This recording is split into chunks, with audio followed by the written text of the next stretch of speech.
long term we have.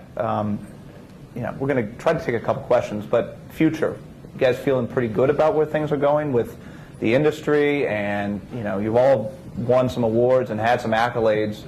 What are you guys feeling good about the future in terms of how things are valued and how things are reported on? Where do you see things going in the next couple of years? Because anything beyond that's pretty darn hard to predict. Start with you, Jason.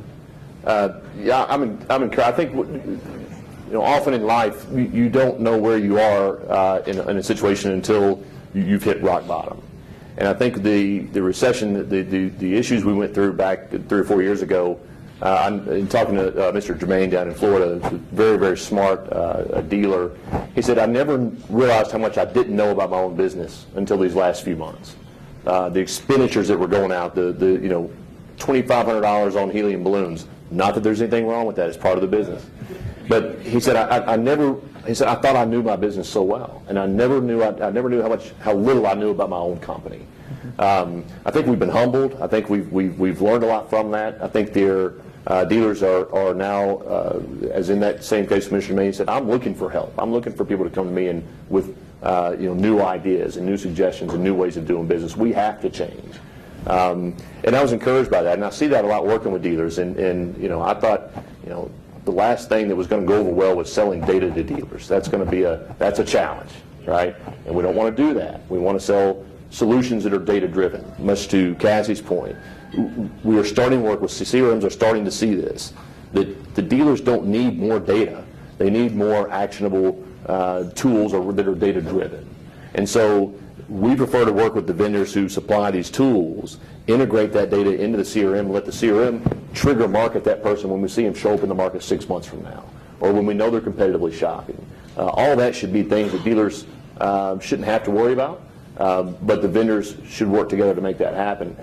So I'm encouraged on the vendor side to see the evolution of technology, as well as on the dealer side to embrace big data. It's been in other industries since 2002, 2004. The automotive industry was one of the last frontiers of big data, but we see Target, you know, has mastered big data in a way that everybody's favorite example is Target. In a way that got them in trouble by marketing to pregnant women based on their credit card swipes at different stores. Amazon, we love Amazon and eBay because when we go there, it shows us stuff we want to buy, and we buy more of it because it's right there in front of us. So you know, it works, and it's out there, and I think dealers are excited about it, and it is now what couldn't be measured can, and now that can be managed, and get more and pay less is the ultimate goal, and that's what data is going to do for us. I'm encouraged. I'm excited. Yeah. Alan? So these are pretty good times for car dealers. The tide is rising. Makes marketers look smarter than they are. We're not as dumb as we look when the tide is going down. We're affected in a big way by macroeconomics. Yeah, Blondie, the tide is high. Yeah. Exactly. Yeah. And so playing on the 80s music. So I'm for a couple of things here that we strive for when you're working inside of a dealership. One is efficiency. There's margin pressure, and it's not going away.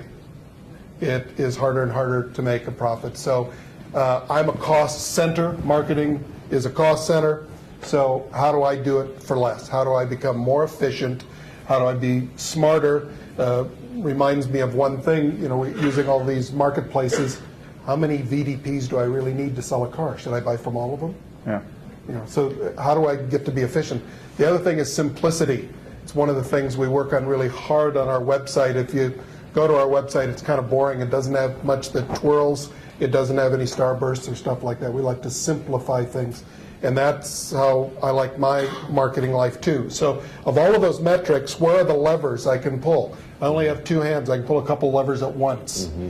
And so typically if you can find those levers in the data where you go, okay, I'll give you one.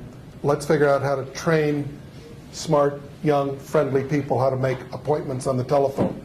That's a gigantic lever to pull. I'll forget all the other levers and pull that. And there's some levers in that data. When we can simplify that and not be like our beloved friends in the Princeton Math Club looking at all of it, Sure. then I think we're running our businesses better. Sure. Brian, what are your future? Well, two things. Number one, I think for 2013, maybe 2014, we've talked a lot about big data, but very little application. So here's what I see. I think that the first website provider who uses big data to personalize the shopping experience, so that if I am able, through great data sources like Dadium, to see that they were in the market looking for X cars, like a Ford F-150, when they come to the homepage of my website, I want Ford F-150 specials on the homepage. So you mentioned Amazon does that now. Brian, based on your shopping, here's some books I want to recommend. We are like stone ages away for this billion-dollar industry that we are not using big data for personalization. Secondly, the CRM, Cassie, you brought this up.